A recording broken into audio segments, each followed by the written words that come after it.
Hello gamers and welcome back to Solo Spelunking. And while I am getting ready to start my Alone in Deepfall Breach Dragonbane campaign, I will fill the days until I begin. I think I will be ready by the weekend. I just read the rules booklet Alone in Deepfall Breach and got familiar with the mechanics. And now I'm going to read once more through the important rules sections.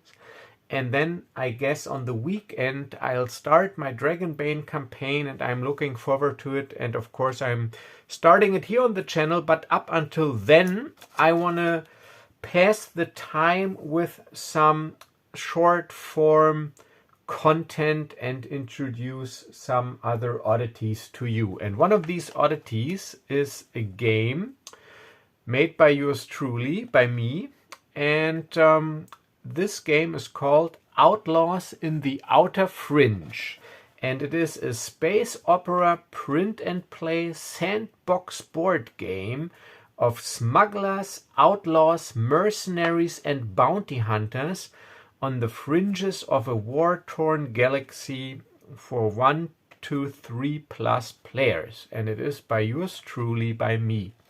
And full disclosure, this is sort of a self-promotion video because I published this game on DriveThruRPG, and I will put a link in the description and you can pick it up there. And it is sadly not free and I can't give it away for free. Well, I could, but it would be unfair to all of those who have already purchased it. So, but if you want to pick it up and try it out yourself, it is $2.91, so less than $3. I just checked, so less than a fancy cup of coffee, and it is a nice change of pace if you want to play a little sci-fi board game with your gaming group. And of course, this is inspired by a popular space opera franchise. No surprise there if you look at my decoration here. And it is inspired by a professionally produced game in that franchise with a similar name, which I also own.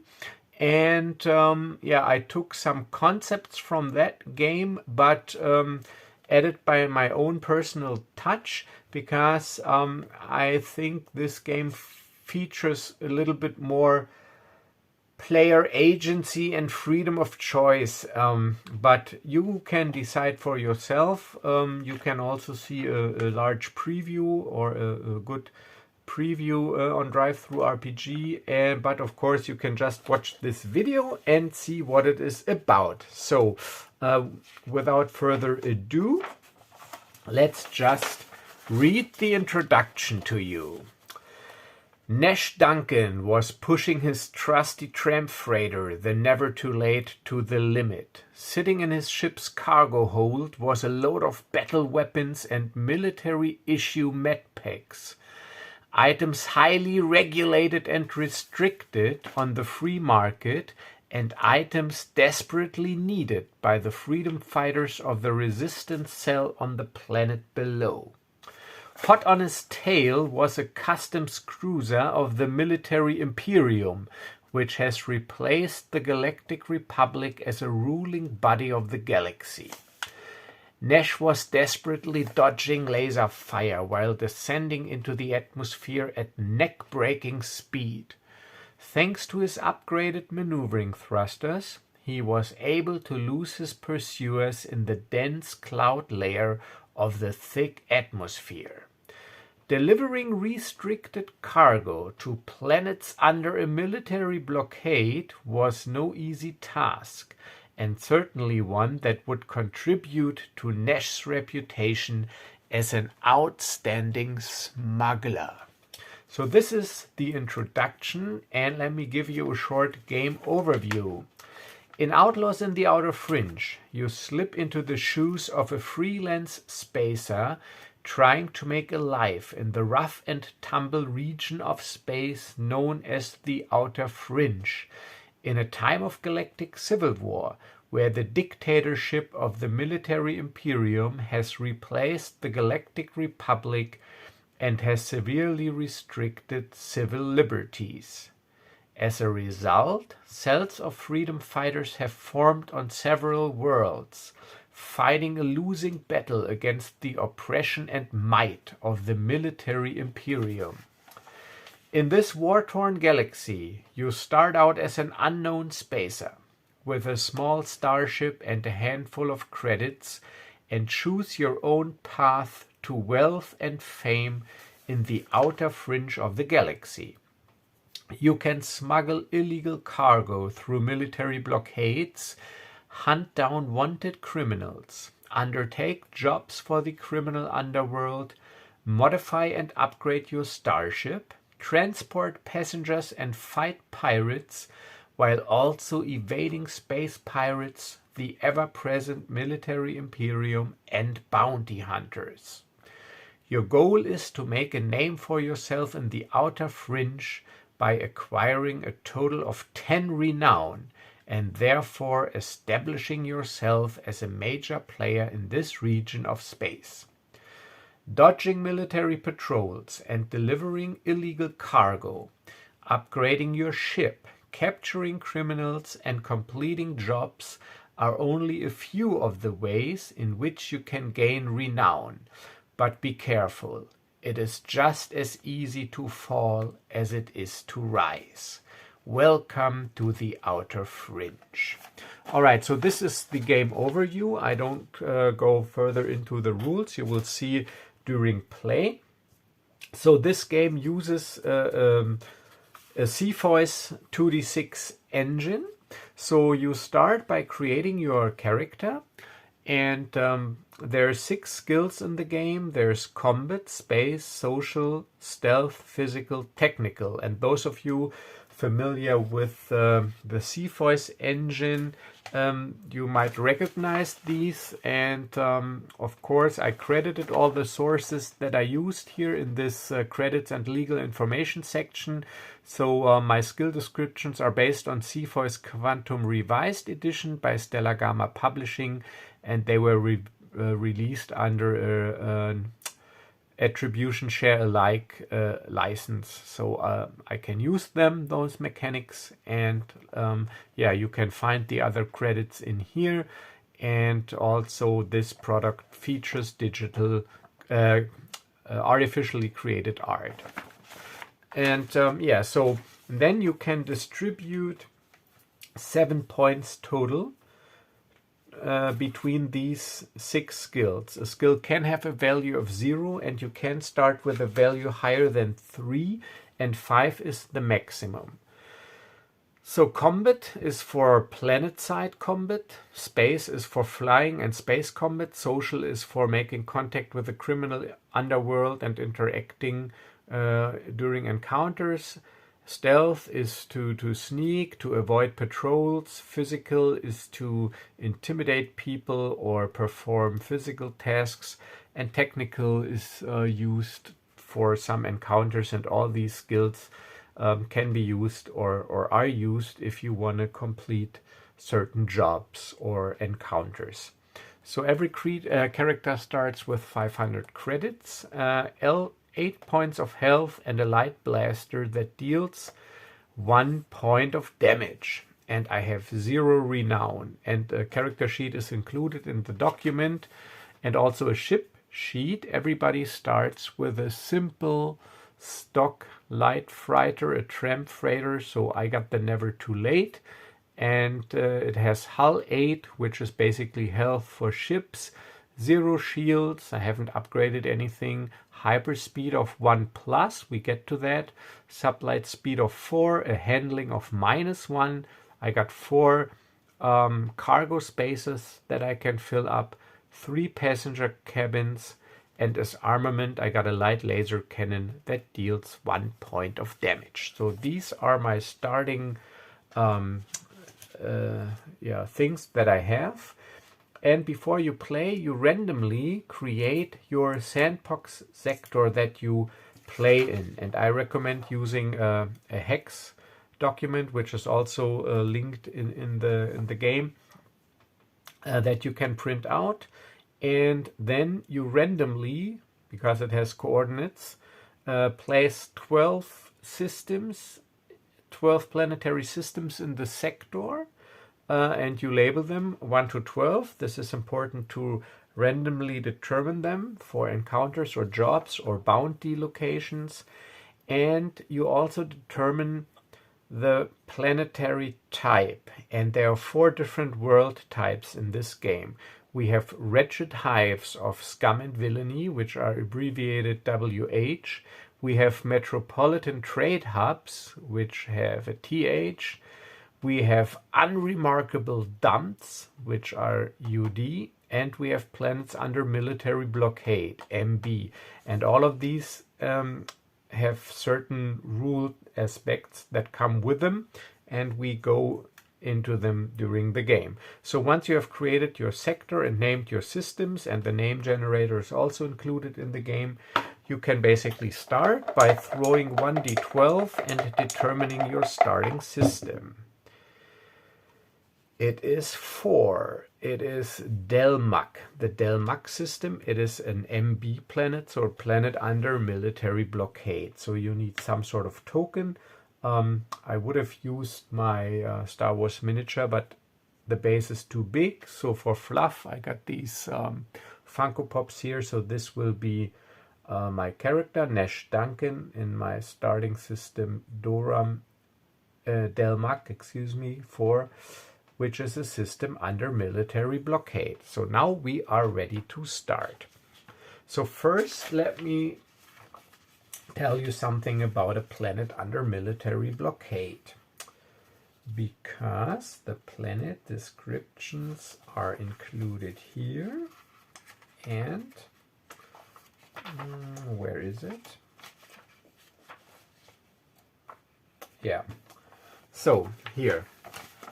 So this section explains the world type. So military blockade world type. A system under military blockade has been subjugated by the military imperium and is usually under a state of martial law. Civil liberties are severely restricted. The former government has been replaced by a military dictatorship. Military blockade systems usually cause cells of freedom fighters to form and rise up against the Imperium. And now the rules aspect. If you manage to deliver illegal goods to a military blockade system, you gain 1 renown. It is harder to make contact with the criminal underworld on a military blockade system. See planetary actions, we'll get into that. And military blockade worlds are deadly for wanted individuals. So beware. And then I again feature some AI generated art that tries to capture the feel of the world. So this is where I start. A system under military control, under a military blockade. All right, so now it is a turn-based system or game.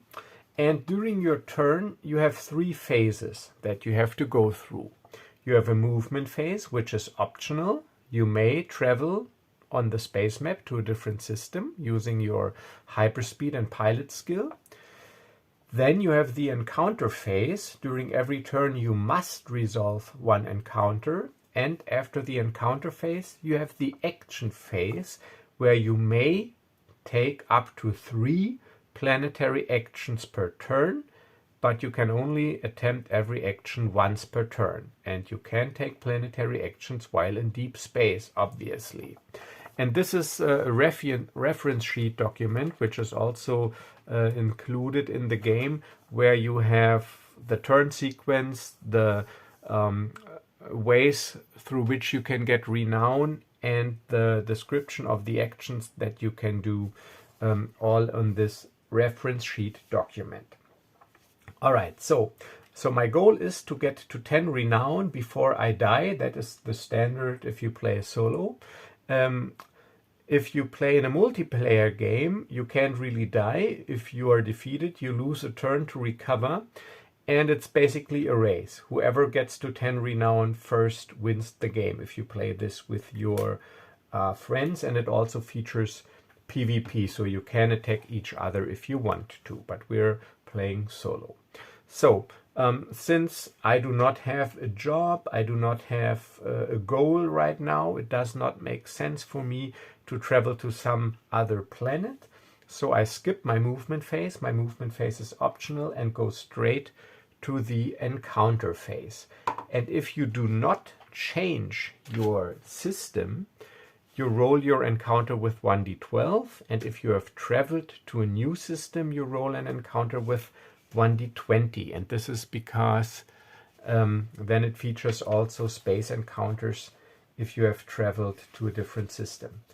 And I have a different encounter table here for the different world types, so that every planet has its unique flair. So, and the encounter phase is mandatory, so we do not travel to someplace else, so we just roll 1d12 for the military blockade encounter table. And it's a 12. And the 12th, encounter number 12, is no questions asked. So I read it to you. A suspicious group of 1d6, so it's determined randomly, individuals needs passage to a random system. Roll 1d12 to determine the destination. No questions asked. They want to avoid any military entanglements. You can agree to transport them if you have enough free passenger cabins. So if you remember, I have 3 cabins at the moment. So I would roll a d6, and if I roll 4, 5, or 6 passengers, I could not take this job because I do not have enough room to transport them all. So this is the thing. All right, so let's continue. As long as the group is traveling with you, you are wanted. If you complete the transport, you are paid 2,000 credits per individual. If the target destination was a system under military blockade, so this is determined randomly, you also gain 1 renown. All right, so this is the encounter. It is optional, so I roll 1d6 to see how many people are seeking passage.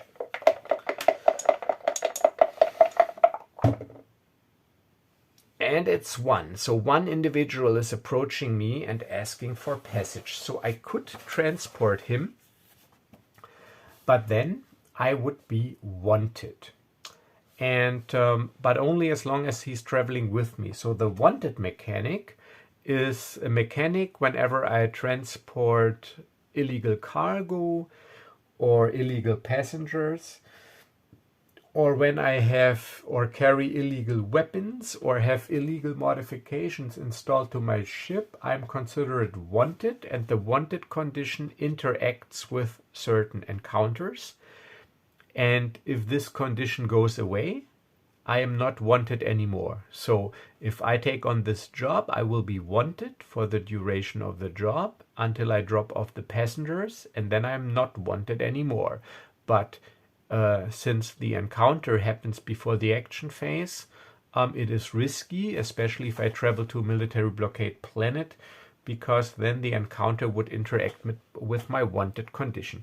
So, but I of course will take this job. So this orange die will mark the passenger, and it reminds me orange is illegal, green is legal. So I got 1 illegal passenger here, and now I have to see where he wants to go, or she, with 1d12.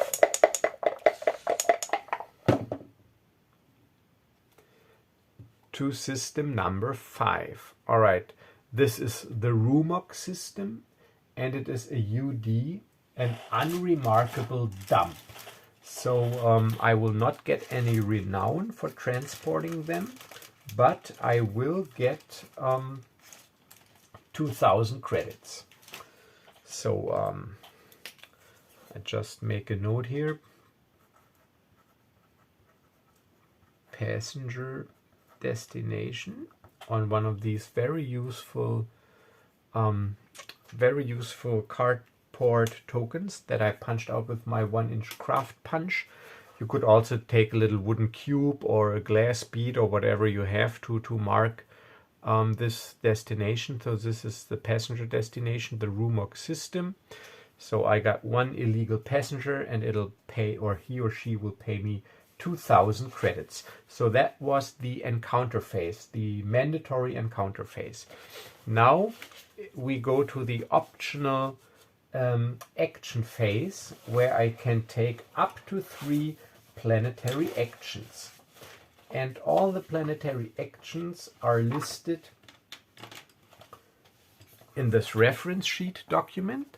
So I just go over them real quick. All the bullet points are actions, so I can decide to gamble, I can buy legal cargo, I can sell legal cargo, I can buy illegal cargo, I can sell illegal cargo, I can buy gear, I can use a shipyard to buy modifications or repairs. I can try to locate the black market and buy illegal weapons, armor, gear, or modifications. I can locate a bounty target. I can fight a bounty target and collect the bounty, if I have first located one. And I can obtain a job from the criminal underworld. I can attempt to complete a job if I'm at the job location. I can try to train a skill if I have enough money. I can deliver cargo and disembark passengers, or I could attack another player. So these are the options available, and I can take up to 3, but every option only once. So I got 500 credits. So I already got a job, I got a passenger. So let's just never travel with an empty cargo hold. Let's just buy legal cargo. So buy legal cargo. You can buy legal cargo for 250 credits per unit, up to your ship's free cargo capacity. Now we have another rules mechanic. If you are on an unremarkable dump, legal cargo is only available if you roll 4+ on 1d6, but I'm not. And legal cargo sells for 400 credits per unit on any planet other than the planet is where it was purchased on. And selling cargo is a separate action, see below. Now another rules mechanic. On a metropolitan trade hub, you get a 10% price discount when you buy legal cargo, but I'm not on one. So I have 500 credits, so I will buy two units of legal cargo, which uses up all my credits. So I'm broke at the moment because I got 500, but I got a lucrative charter and also 2 units of cargo. So I will end my action phase here. I will not take any more additional actions. So now my next turn starts. And now I need to travel, or I want to travel, to the Rumok system. And this is where the hyperspeed and your space pilot skill comes in. So my hyperspeed is 1+. 1+ means, for those of you familiar with the CFOS engine, I also have to throw space 8+, so I roll 2d6 at my space value. And for every point above 8, I can add 1 to my hyperspeed. So let's do this. So I got space 3. So I roll 2d6 plus 3. And you do this obviously before you move. Alright, so this is 3. 6 plus 3 is 9. So I'm 1 above 8. So my hyperspeed for this turn or move is 2 only. So I move 2 hexes. And if I am in an empty hex, I'm in deep space. And if I'm on a planet, I'm in, of course, in a system space. So, but I will just go straight 1, 2. All right, so this was movement. Now we come to the, again, mandatory encounter phase. And now, because I'm in deep space, I roll on the deep space encounter table. And since there's not much happening in deep space, here I only roll 1d8 for the deep space encounter table. So let's see what's happening. So this is mandatory. It's a 3. All right, 3 is an optional encounter. It is called, I'll read it to you, a call for aid. You receive a distress call from a tramp freighter with severe technical difficulties. You can choose to provide assistance. Throw space 8+, modified by your ship's handling, to dock with the vessel in time. Throw technical 8+ afterwards to assist with the repairs. If you fail the docking roll, you don't make it in time. The damage was so severe that the vessel explodes before you get there. If you fail the repair roll, you take 1d3 points of personal health damage due to electric discharge. If you succeed, the vessel is repaired and you gain 1d6 times 500 credits as a reward. Alright, so I don't really have anything to lose except health, so I'll do my best. So I respond to this distress call, and now I'm throwing space. 2d6 plus 3, and I have to get 8+. Alright, so that's a 10 plus 3, that is enough. So I managed to dock with the vessel in time, and now I have to throw technical 8+. However, my technical is 0. So I roll 2d6 and I have to get an 8, and if I fail, I take 1d3 points of personal health damage. And yes, it's a 9. Ha! Alright, so 6 plus 3 is 9. So I help and repair the vessel. So I am rewarded with 1d6 times 500 credits. Yes, 4 times 500. That is 2,000 credits. So just like that, I made 2,000 credits. Alright, so that was the encounter phase. Now again the movement. Again, 2d6 plus space. Alright, so that is 8 plus 3. That is 11. So those 3 squares are bonus, so I can travel 4 hexes this turn. So 1, 2, 3, 4. Almost there. So another deep space encounter, d8.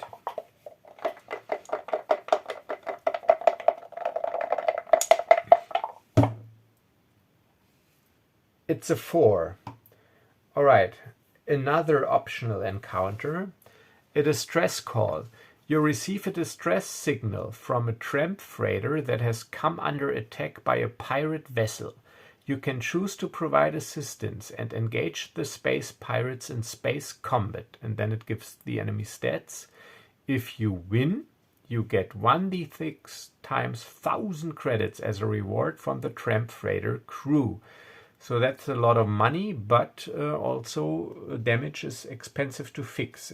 I do not have shields, so you know what? Just for the sake of showing you how space combat works, I will aid them. So I will respond to the distress call and attack the pirate vessel. Alright, so they got 2, they deal 2 points of damage. Let me think about this again. My space is 3, so I'm a little bit better. But hull 6. You know what? No. I would like to show it to you, but no. Sorry, because I'm afraid that that I'll take too much damage, and because they deal, if they hit me, they deal 2 points of damage with 1 hit, and I do not have shields. So no, sorry, I have to leave him be. So that was the optional or the mandatory encounter. Now we continue movement. Now I do not need to roll my pilot skill because my hyperspeed is 1 at least, and I only need to travel 1 hex. So I just skip the piloting roll and arrive at the Rumok system. It is an unremarkable dump. All right, and now after movement, mandatory encounter phase, if I have traveled to a new system, which I have to roll the encounter with 1d20, and I will use the encounter table for an unremarkable dump. All right, it's a 1. All right, so let's look it up. But first, I want to give you an impression of what an unremarkable dump is. So here are the world types. So, an unremarkable dump. An unremarkable dump is exactly that. Rundown shanty towns, unfriendly climate, and nothing of particular interest and value can be found there. On an unremarkable dump system, weapons, gear, modifications, repair services, legal cargo and illegal cargo are only available on a roll of 4+ on 1d6. See the planetary action descriptions for more details. So you are already you are again reminded of this when you go through the planetary actions, and I included some nice pictures to capture the atmosphere of an unremarkable dump, and it says the typical appearance of rundown shanty towns on a planet that is an unremarkable dump. All right, so this is where I'm at, where I need to deliver the passengers. And now for the encounter. So I rolled a 1. So let's go to the encounter section and look at the unremarkable dump encounter table. And it's a 1. All right. No, Metropolitan Trader, that would be nice. Here, unremarkable dump encounter table. And I can disembark the passenger in the action phase and sell the cargo. So first I have to resolve the encounter. So encounter number 1 is a street robbery. A small band of desperate, ill-looking and starved individuals threaten you and want to rob you. You can avoid a fight by giving them 1d3 times 500 credits, but I will not do that. If you refuse to give them money, you have to fight. And their stats are here: combat 1, health 3, and damage 1. And they always, so when you encounter a group, they always fight as a single entity, so those combat values already represent the group. So how is combat handled? Pretty simple, actually. You alternate. So first you as the player make an attack roll, and then the enemy attacks you. And you roll 2d6 and add your combat value, and the target number is 8 plus the combat value of the enemy. So they have combat 1, so the target number is 9. And if I beat the target number, I deal my damage. And I only have a light blaster pistol at the moment, so that's 1 damage. So the target number is 9, and health is 3. So we just resolve the combat. And when they attack, they also roll 2d6 at their combat value, and they have to meet 8 plus my combat value, which is 2. So yeah, so I have the advantage. All right, so I will not give them money and draw my blaster. You picked the wrong guy and start shooting. 2d6 plus 2 versus 9.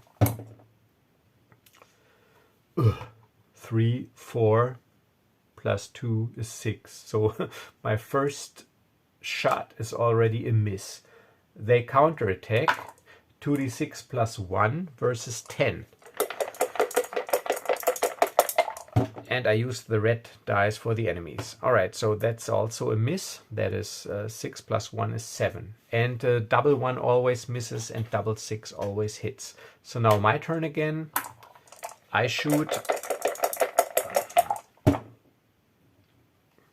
Yes, all right, 10 with, so pew, 1 point of damage because I only got my light blaster. I think I will upgrade this soon, but they counterattack. So pew pew, it's a wild blaster fight between shanty towns or shanty huts. They retaliate. 3-4, no, they will not hit me. And I shoot back. Pew pew. Yes, 6, 7, 8 plus 2. So they are at 1 health. They shoot back.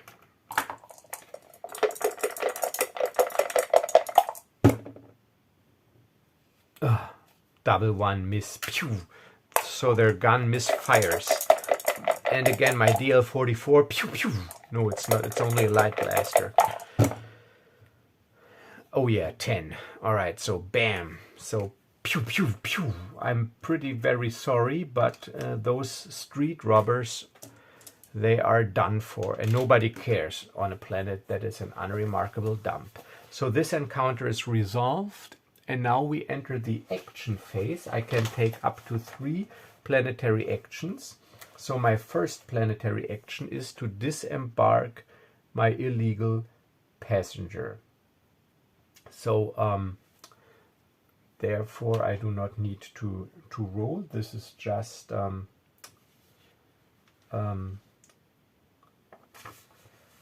standard thing. And let's look it up if that's really the case, but yeah. So, and actually deliver cargo and disembark passengers can be combined into one action. So it says some encounters give you the opportunity to transport someone else's cargo or to transport passengers. Oh no, I gotta sell my cargo. Yeah, right. All right. So use this action to deliver the cargo or disembark the passengers once you arrive at the target destination. So I delivered the passenger and the pay was 2,000 if I'm not mistaken. So I'm already at 4,000, which sounds like a lot, but stuff is also expensive here. Let me just double check this. But I think it was, should have written it down. Military blockade, no questions asked. Yes, 2,000 credits per individual. So I got those, and now I have to sell my legal cargo. And this is not that easy on a planet that is an unremarkable dump, because I have to roll. So my second planetary action is sell legal cargo. Oh no, I can sell it, just buying is difficult. So sell legal cargo. You can sell your legal cargo on any planet other than the planet it was purchased on for 400 credits per unit. So 2 units, I sell them. That is 800. So I have 4,800 credits to my name at the moment. Not bad, but still no renown. But now I got enough money if I want to buy illegal cargo. So I have one more action left. I disembarked the passenger, I sold the legal cargo, and now I have one more action left. And I'm thinking about spending some of my hard-earned cash on some items. Yeah, and I will do that. All right, so, but that is the thing. On an unremarkable dump, I have to roll to see if something is available. So I will go and try to find a shop or market. And here it says... where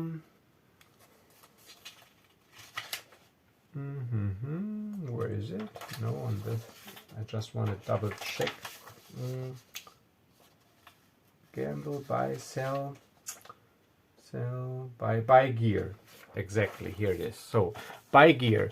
You can buy any number of legal weapons, armor, and gear. If you are in an unremarkable dump, yes, that is what is the case.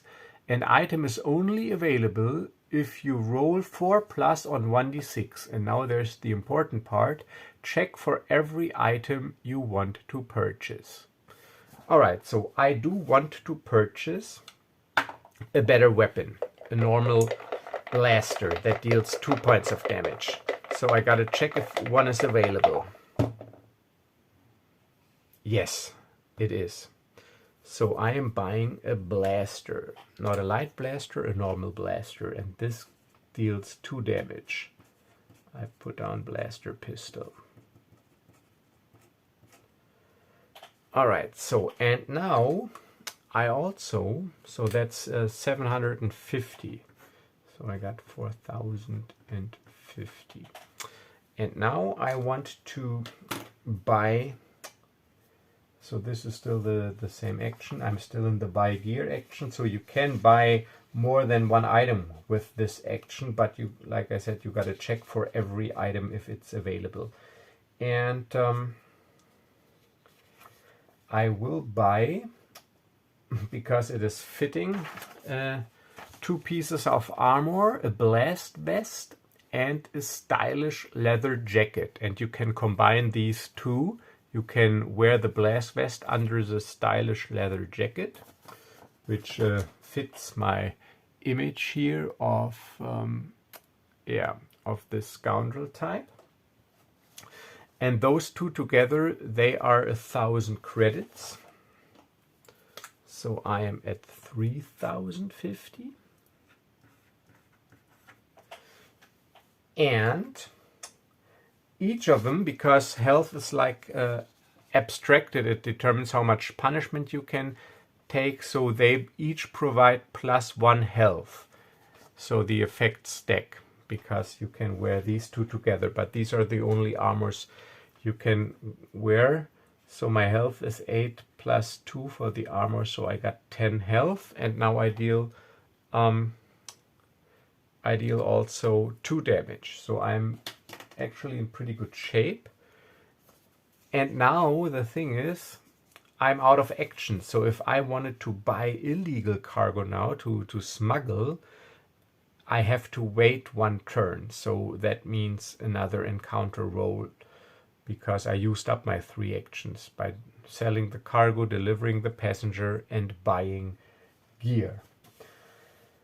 So I will not leave yet. I will roll. And since I didn't change the system, now it's a roll with 1d12. And I again look up the result of the table of the unremarkable dump. It is a 9. So encounter table unremarkable dump. Number 9.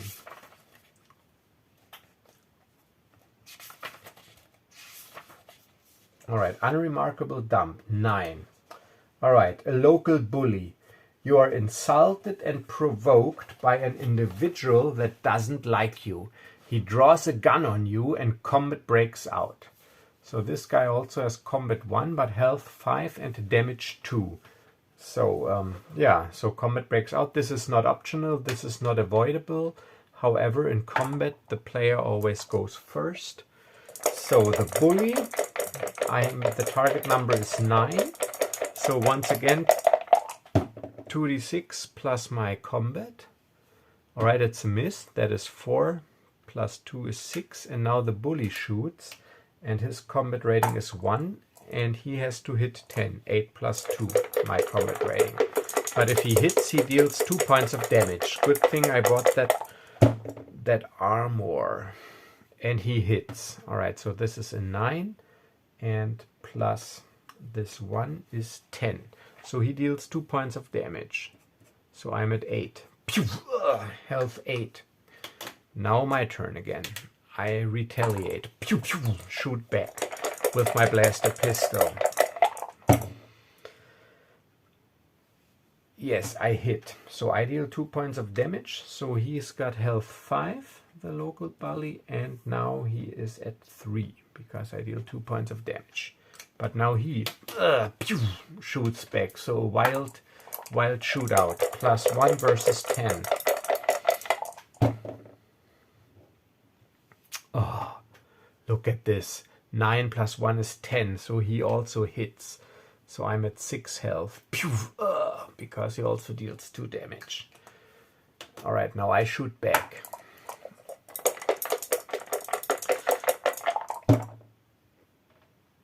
It's a double 1. It's Snake Eyes. It's a miss. And the bully, he shoots back.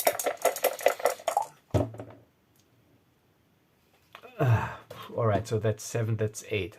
Alright, that's a miss. Now me again.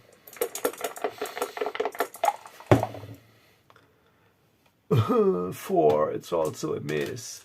So we are shooting at each other wildly. Blaster bolts fly around, but nobody scores a shot. I duck behind some crates. And he hits. 6 plus 3 is 9, plus 1 is 10. So I'm at 4 health. Alright, so now I need to spend some actions to buy medikits and visit a doctor if I survive this. So let's attack. Oh no, it's a 4. 3 plus 1 is 4. So plus 2 is not enough. I need a 9. Yeah, I need a 9. 8 plus 1. So the bully again. So 2 more hits and I'm done for.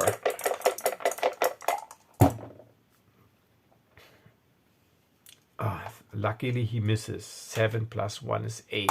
So come on now. Plus 2. 2d6 plus 2 versus 9. I mean, this is not an unaccomplishable task.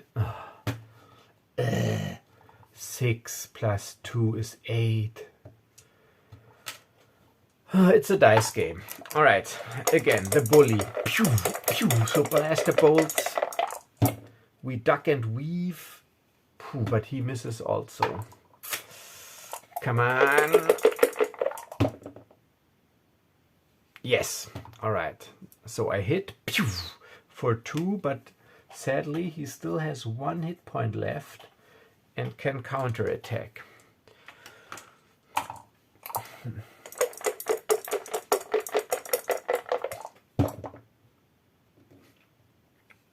But he misses. Ha! Come on now. Last shot.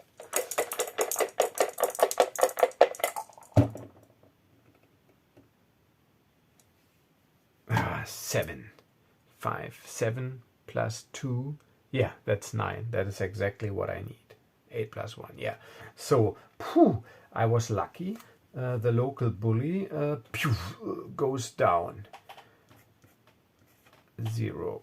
All right, so a wild firefight on the streets. That was the mandatory encounter phase, and suddenly I'm from 10 health down to 4.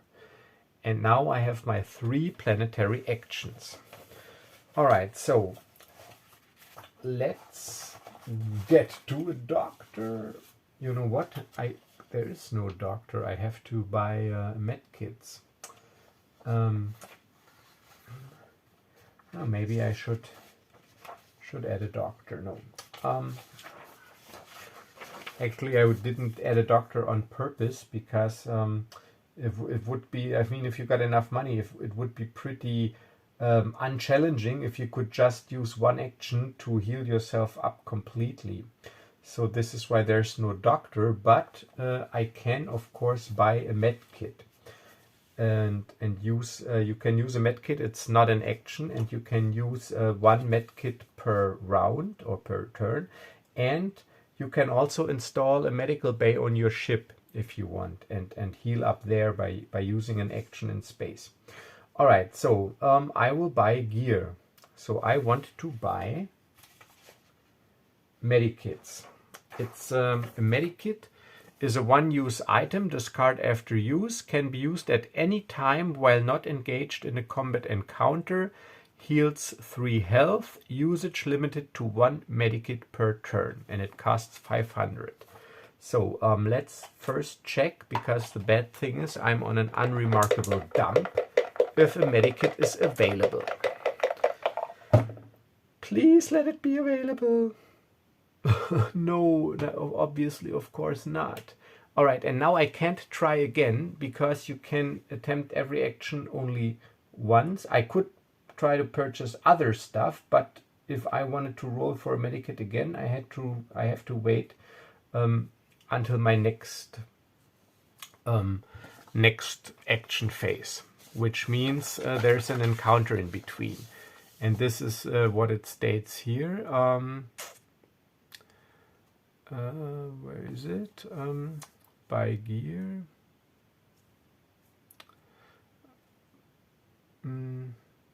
I explain it someplace, not here, but I think in the you can roll only once per item. So now I could buy another item, but actually I need to heal. But all right, so that was my first action. My second action is now I want to buy illegal cargo, but I have to first make contact with the underworld. All right, so I try to buy illegal cargo. So that will be my second action. My first action was to buy gear, which didn't work, at least not as I wanted to. And now buy illegal cargo. Throw social 8+ to make contact with the underworld. If successful, you can buy illegal cargo for 500 credits per unit up to your ship's free cargo capacity. Illegal cargo sells for 1,000 credits per unit on any planet other than the planet it was purchased on. Selling illegal cargo is a separate action, see below. Alright, so now there's the rules effect for military blockade planets. There you must throw social 10+ to make contact with the underworld. On a wretched hive of scum and villainy, only 6+. And now if you are on an unremarkable dump, illegal cargo is only available if you roll 4+ on 1d6. And here it states, check after you have successfully made contact with the underworld. And then it goes on to explain, as long as you carry any amount of illegal cargo, you are considered wanted.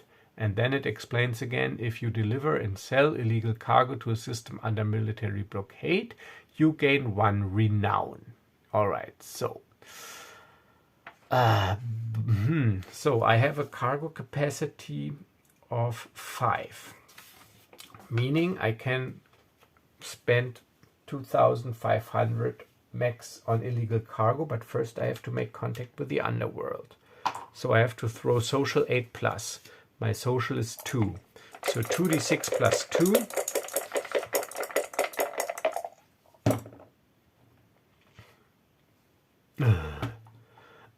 I am so unlucky. So this is 3 plus 2 is 5. Plus social 2, that is exactly 7.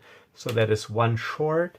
So I waste another action and fail to make contact with the criminal underworld. So my first action was buy gear. My second action was an attempt to make contact with the criminal underworld. And now I have 1 more action left. And I can't attempt the same action twice in a turn. So I could not try to make contact with the underworld again. So what I will do now is I will try to locate a bounty target. So just that you can see. So this will be my last action for this turn. Locate a bounty target. You investigate the location of a wanted criminal. Throw social 8+. If you succeed, you gain the information that a wanted criminal hides in the randomly determined with 1d12 system. Place a bounty token at the target system, which can be the system that you are currently on as well. So if I'm lucky, I wouldn't need to travel. Only you are aware of the bounty location. This is if you play with other players, so they can steal your bounty. Only you are aware of the bounty location, and only you can fight the bounty, which is a separate action, see below.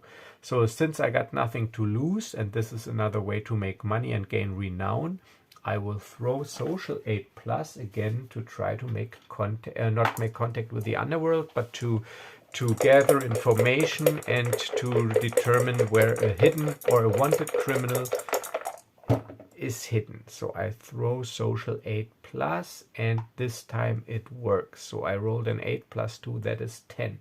So now I roll 1d12.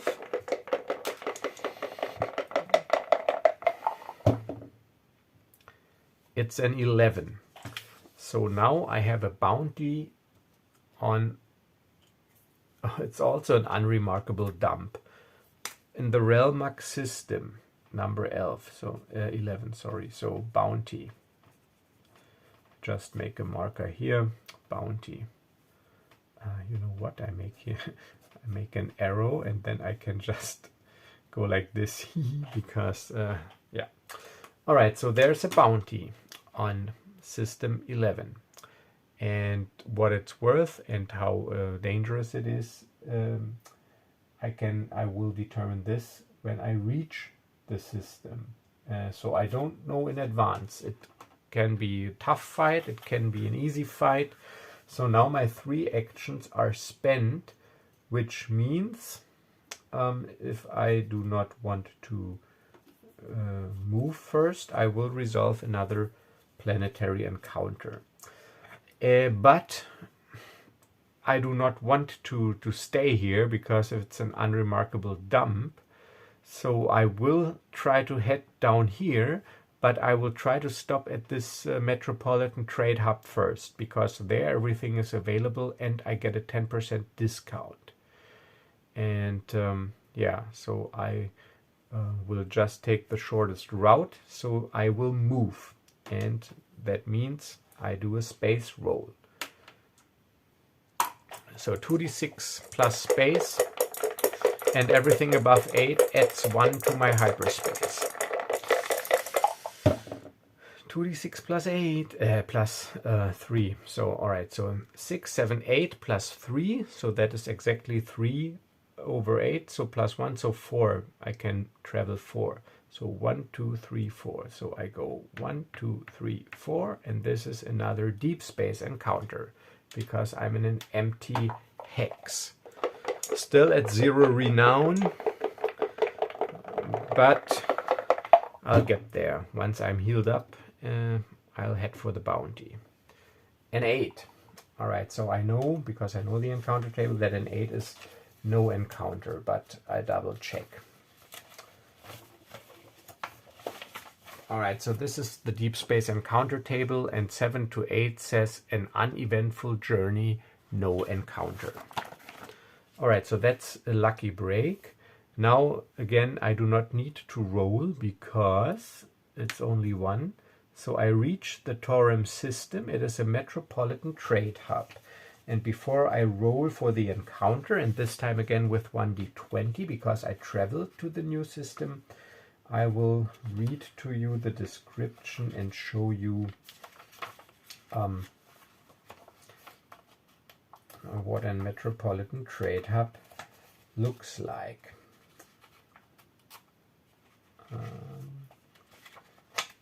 There it is. All right, metropolitan trade hub world type. So you can see hopefully these nice pictures here. A trade hub system is highly populated. Usually, most of the planet's surface is taken up by one huge urban sprawl, often with several layers.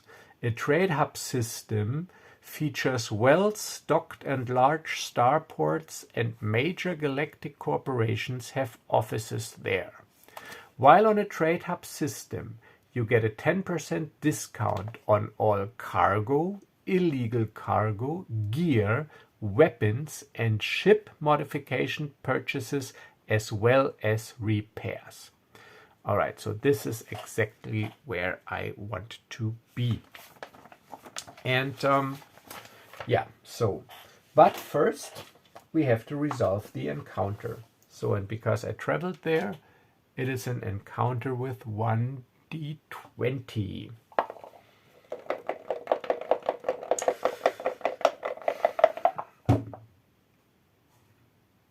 It's a 6. So let's look up encounter number 6 on the trade hub planet. Metropolitan trade hub. Military blockade, no. Trade hub. All right, encounter number 6. Oh, it's a corporate delivery. I read it to you. A corporate representative approaches you. They need a pilot on short notice, not tied to the corporation, to deliver a load of legal but delicate cargo. They ask you to deliver 2d6 units of legal cargo to the D12 system, so this is randomly. Payment is 500 credits per unit of cargo on delivery. So this is pure profit. They provide the cargo, but you can only accept the contract if you have enough cargo capacity to transport the entire batch. All right, so it's a 2d6 batch and I got a cargo space of 5. So if I'm lucky, I could transport, I have nothing to lose, so why not? This is basically free money. However, it also does not provide me with any renown. But let's see, 2d6. So anything up to 5 is good. Oh, no, of course not. It's 12. But yeah, all right. So it's a major corporation. So sadly, I have to decline, because my cargo bay is not big enough. So I can't do this corporate delivery. But that was the encounter, and now I have my 3 actions. And what I do, because while I'm explaining to you, I will do this like this. I will put an A1 for action 1, A2 for action 2, and if I did the action, I turn this token around so that I remember how many actions I already took, because if I'm explaining to you and I lose track of, or I can lose track sometimes of what I did already.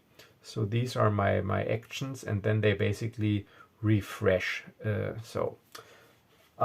Yeah, so I got 3 actions, and like I said, I definitely want to heal myself up, so I get medikits. And one more thing. This game also uses an inventory slot system inspired by Knaves. So you got 10 inventory slots. And let's put down gear here. And this is included in the character sheet. I got the blast vest. I got the jacket. And I got the blaster. So, and they each take up 1 slot. So this is important because a medikit also takes up a slot. So you can't just load up on medikits as much as you want, because then you won't have any inventory space left. So here I get a 10% discount, meaning a medikit is, instead of 500, it's 450. So 900 for 2. So yeah, let's get 3 medikits. So 3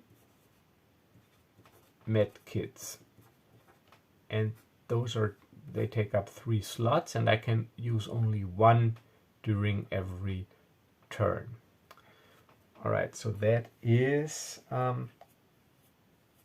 400 times 3, 1,200 and 150. 1,350 if I'm not mistaken. So minus 1,350, I deduct that later. And so that was my first action. I bought gear and I didn't have to roll, and I got a discount, and that's actually very nice. All right, so what else? All right, so 3,000 minus 1,000 is 2,000, minus 300, 1,750. So I think I got 1,700 credits left, if I'm not mistaken. All right, so 1,700. And yeah, in the game, on the character sheet, I have a section down there where with different money values, and you can just track your funds by moving a small wooden cube or token around, so you wouldn't have to use wouldn't have to use a pen if you don't want to. All right, so 1,700. I got a bounty waiting for me there, and I still need some renown. You know what? Let's just try to get a job for the complete a job for the criminal underworld, or get one. All right. So as my second action, first action was purchasing gear. Now I take my second action, and I try to obtain a job from the criminal underworld. So I read it to you. Throw social 8+ to make contact with the criminal underworld and get hired for an illegal job. If successful, roll on the job table to see what you are offered, and roll 1d12 to determine the target system where the job takes place. You can then decide if you want to take the job. So you can first see what is offered. Then it goes on with the rules mechanics, military blockade. You got to throw social 10, wretched hive, social 6, the usual. But then you can only have one job at any given time, so that you can just load up on jobs. But you can decide if you want to accept the job after you have determined what the job is. If you accept a job, you can only take a new job if you complete or fail your current job. So you can't just discard a job if you don't like it anymore because you were hired. So you have to attempt to complete it, and or you don't, but then you can take another job because you can only have one job at a time. So let's roll social 8+, 2d6 plus 2. My second action. 2 and 1, 3. So no, I fail to make contact with the criminal underworld, and I can't use this same action again. But for my third action, I mean, I might as well get, if I head down there, I might as well take some legal cargo with me, even or especially because I get a discount. So and therefore I do not need to make contact with anybody. So I just use my third action to buy legal cargo. Legal cargo is 250 credits per unit, and I'll deduct the discount later. So 250 credits. So I will buy 4 units. 4 units will be 1,000 credits, minus 10% will be 900 credits. So 4 units of legal cargo for 900 credits, meaning I am left with 800 credits. Alright, so now I got 4 loads of legal cargo. I got a bounty target, and it's still basically my turn, the end of my turn. I've taken 3 actions, and at any time during the turn I can use a medikit. So I'll use one to regain 3 health. So I am back to 7 health from my 10 maximum now with armor, and I can't use more than 1 medipack per turn. Alright, so yeah, so I'm actually ready to start my next turn with the movement phase. But as usual, you know, I got like, I wouldn't call it a limit, but I try to limit my videos to around an hour, because otherwise you probably wouldn't watch them, or it would take too long, and it takes too long to upload them and all that stuff. So I will end this session here, but I will continue this either tomorrow or the next few days, at least until I get some renown, or die. No, I want to show you some more things, but now you got a first impression. So yeah, this is for 1 to 3 players, and this is because otherwise the downtime between turns for the individual players would be too long. I mean, you could play it with more players, but if any of you has ever played like this commercial game where this is based on. I'm not sure if I'm allowed to tell because of copyright, I don't know. And if you play it with like 5 people, it can take forever between turns. So here, because you got 3 actions and maybe you want to think about what you do, so like 3 players is more or less the sweet spot. Of course, there's no limit, and who gets to 10 renown first wins. And of course there's also more interaction. If the board is crowded, you can try to attack each other and everything. If you defeat a different player, you also get renown. Yeah, so if you're interested in this game, check it out. I put the link in the description, but I will show you some more of this in the next video. And up until then, I hope, of course, you enjoyed it, and thanks for watching, and thanks for tuning in and for all your support. And as always, stay safe and stay healthy, and I will see you in the next video. Bye bye.